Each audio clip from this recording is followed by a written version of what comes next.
Dito. Si había algo previsto, se les ocurría algo que nos avisara. Bien, ya Inicio. estamos.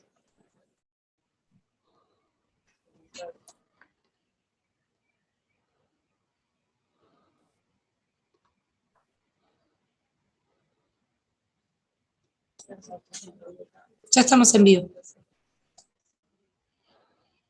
Ok.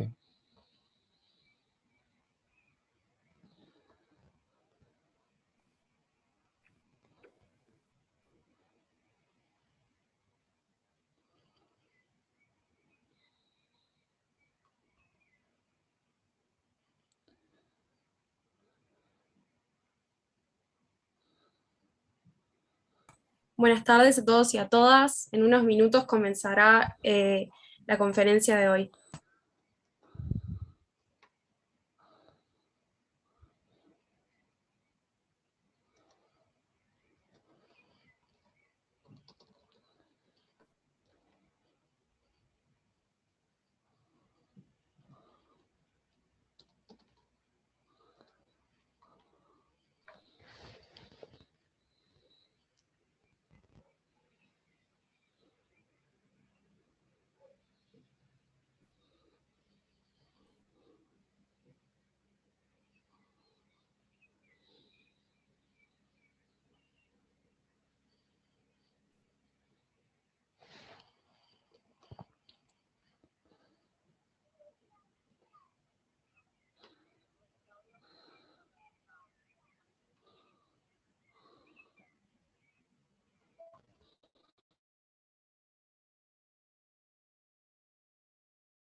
Bueno, buenas tardes a todos y a todas, bienvenidos y bienvenidas a esta última conferencia del segundo ciclo de conferencias Autismo, Clínica e Investigación. En el día de hoy tendremos el agrado de presentarles la conferencia Investigaciones sobre el lenguaje y comunicación en el autismo, a cargo de Ellen Tager-Flasberg de la Universidad de Boston, Estados Unidos. A continuación le voy a dar la palabra al doctor Daniel Camparo, quien presentará el ciclo. Muchísimas gracias, Sofía. Muchas gracias a todos y todas que hoy nos acompañan en el evento. Es un gran gusto, bueno, dar cierre entonces a la segunda edición del ciclo Autismo, Clínica e Investigación. Yo quisiera agradecer a todos que estuvieron asistiendo, acompañando, participando y apoyándonos. Evidentemente que son muchas personas que están involucradas en esto, pero particularmente quisiera agradecer a las colegas estudiantes de psicología que nos acompañaron en carácter de cooperación institucional, que hoy está presente Sofía y que en otros días ustedes han conocido nuestro equipo también. Y también al equipo técnico, Verónica, Gonzalo, de Cesio también, que han permitido las transmisiones, la reserva de salas, etc. Por último, quisiera decirles que este evento es organizado por el Centro de Investigación Clínica en Psicología y por el Instituto de Psicología de la Salud de nuestra Casa de Estudios, y que también cuenta con el apoyo de la Comisión Sectorial de Investigación Científica de UDELAR, la Universidad de la República en Uruguay, Montevideo. Para mí es entonces una enorme alegría tener este último encuentro con la profesora Ellen, que va a transmitir entonces su trayectoria de investigación, y estoy seguro que hemos hecho un buen trabajo con este ciclo. Ojalá entonces quede el deseo para futuras ediciones en otros momentos. Muchísimas gracias, Sofía. Bueno, gracias a ti, Daniel. Contarles que hoy nuevamente tendremos la presencia de Eric y de Valentina para hacer la interpretación. En este caso usaremos el botón de Zoom nuevamente, que está en el inferior. Se presenta como un círculo que dice interpretación, en el cual van a tener que tocar el canal de audio de preferencia en español. Ahora vamos a hacer una prueba para ver que todos podamos oír bien. Les pedimos por favor que aprieten el canal de español, y lo que vamos a hacer es que Valentina o Eric van a decir unas palabras, y pedimos por favor que nos digan por chat si están escuchando bien.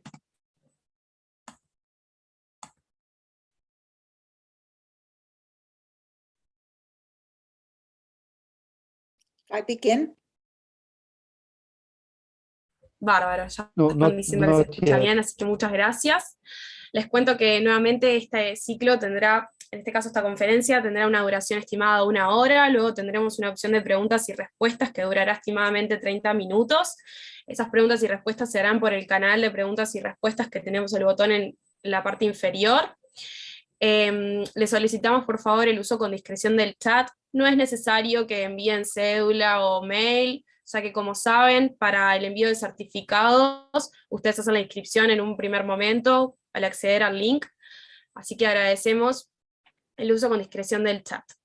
Los certificados van a ser enviados a los próximos días al mail con el que se hayan escrito, así que bueno, por ahí más o menos las cuestiones técnicas, y ahora a continuación voy a hacer una breve presentación de nuestra invitada del día de hoy. Ellen es profesora del Departamento de Ciencias Psicológicas y del Cerebro en la Universidad de Boston, profesora del Departamento de Anatomía, Neurobiología y Pediatría BUCM. Como directora, supervisa las actividades principales en los programas de investigación, posee gran interés en el lenguaje y desarrollo social y cognitivos en diferentes programaciones como lo son el autismo, el síndrome de Williams, los trastornos del desarrollo del lenguaje.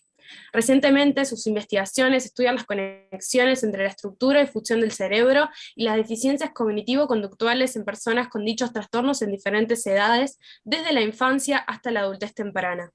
Su trabajo ha sido becado por institutos nacionales de la salud y organizaciones privadas, ha editado distintos libros, publicado varios artículos y capítulos, así como ha formado parte de los consejos editoriales de numerosas revistas profesionales. Fue presidenta de la Sociedad Internacional de Investigación en Autismo desde 2011 a 2013.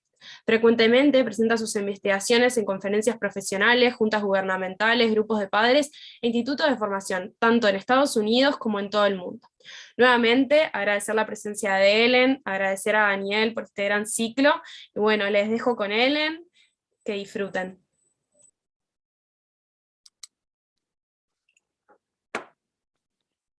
Thank you so much. Thank you so much for inviting me.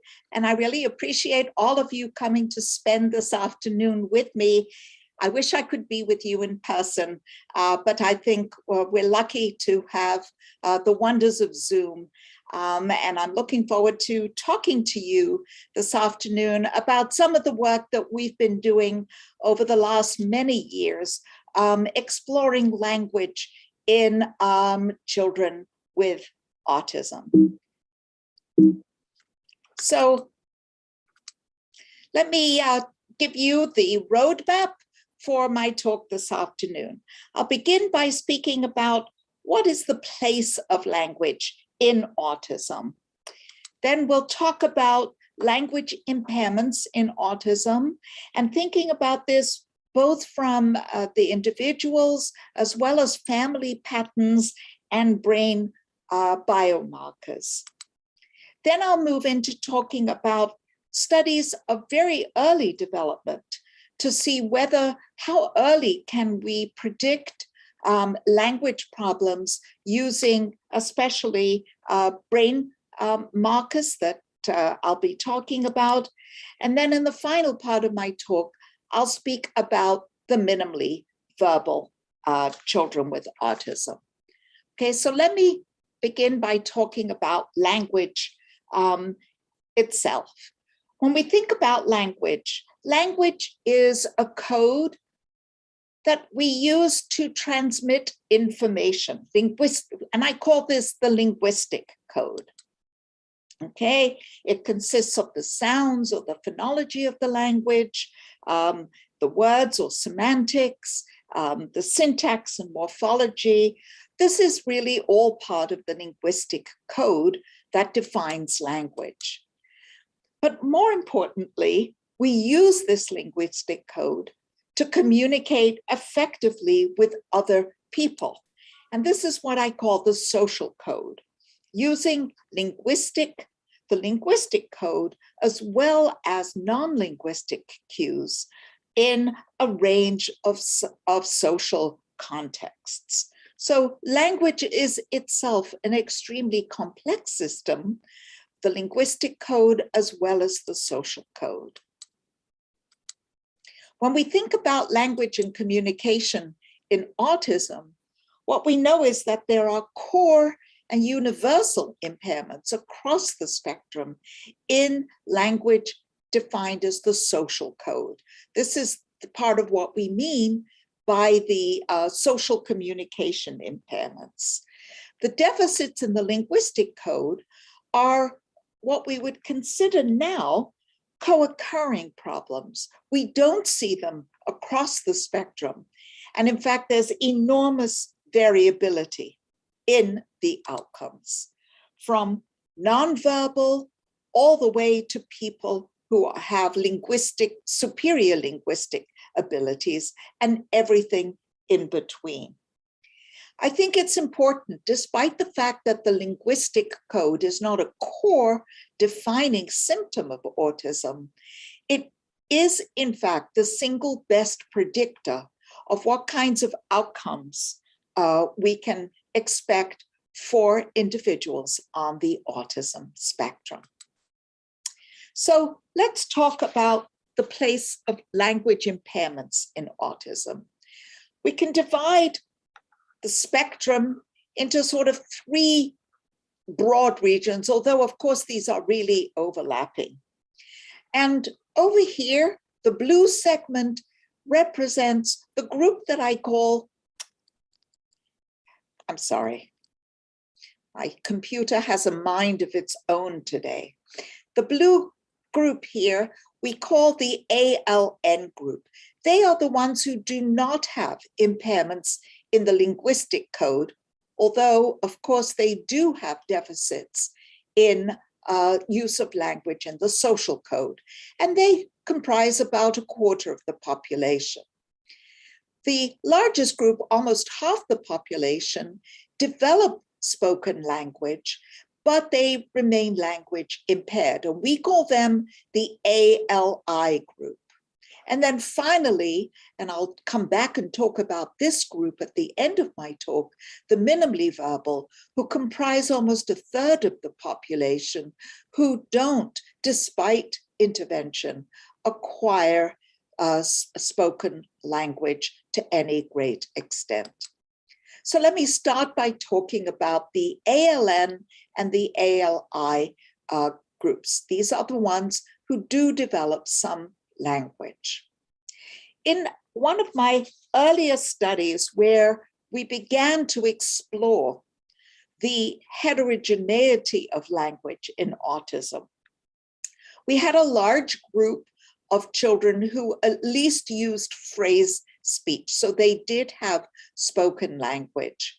And we gave them a battery of standardized language tests that captured sort of higher level syntax and semantics, the KELF, looked at non-word repetition, expressive and receptive vocabulary, the PPVT and EVT, and then articulation.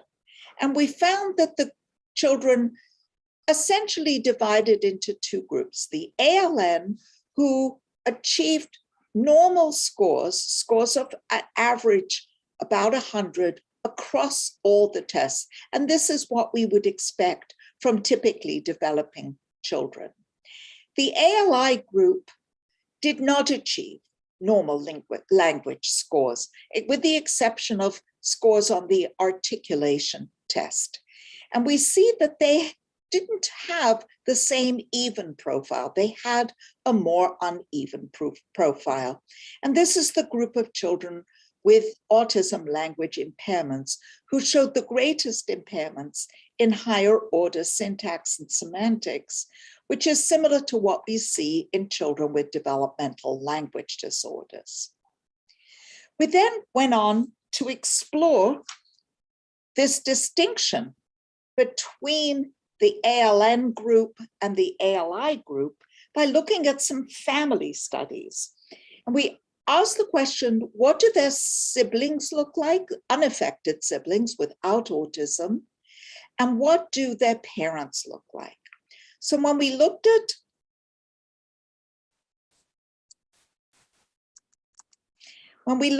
the siblings, okay, and in green we see here the siblings of the children who had the autistic children with normal language profiles versus the siblings of the children who had language impairments, the ALI group. And we gave them standardized tests of language and reading. And we see that the siblings, even though they did not have any significant impairments, their scores in language and reading were lower if their autistic sibling had language impairment, suggesting that this was traveling in the families. And then when we looked at the parents, we see here in blue the mothers and in red the fathers, and we asked what kind of history of language problems might they have had when they were children, and this was what they reported to us. We saw that significantly more of the fathers reported language problems as children. But the interesting finding was in the mothers of the children who had autism and language impairments, they showed more significant history of language problems themselves, suggesting perhaps that at least in some families, these problems in language were traveling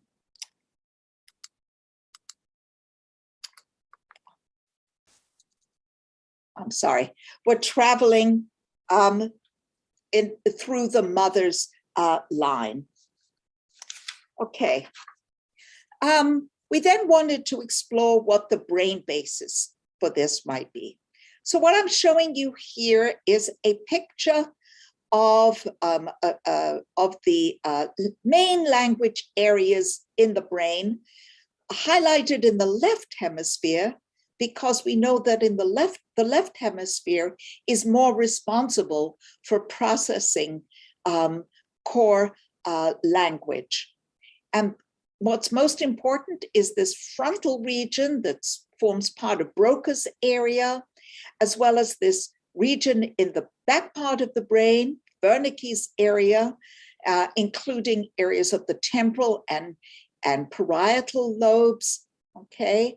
And we see that there are these important fibers, white matter tracts, that connect these two regions to form an integrated and complex system for processing language in the brain.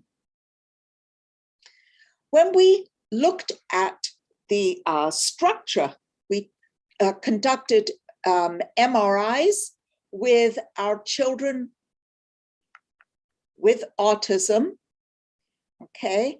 And this was, we had structural MRIs, both of the children with autism, shown here in red, the typical children, shown here in blue, and the siblings of the children with autism, shown here in green.